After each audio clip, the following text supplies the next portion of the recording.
they want to drink Merlot, we're drinking Merlot. No, if anybody orders Merlot, I'm leaving. I am not drinking any freaking Merlot. Merlot got a bad rap there for a little while, but lots of people love it. There's so many great ones out there, but today I'm going to show you one of my personal favorites. Oh, Merlot.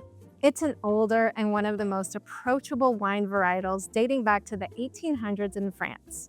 It is one of the hearts of many wine lovers and is still evolving. Merlot is a great choice for first-time red wine drinkers because of its easy drinking profile and fruit-forward flavors. It's also a great choice to take to a dinner party and pairs well with lamb or chicken or even pasta or pizza. Now this is one of my personal favorites, J. Lohr Merlot from the Central Coast in California. This one is a more medium-bodied wine with notes of black cherries, plums, and cocoa with a long, soft finish. You can even sip on this while you're preparing your next delicious meal.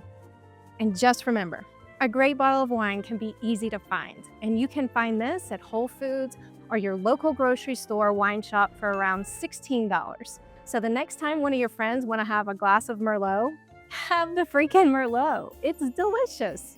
Cheers.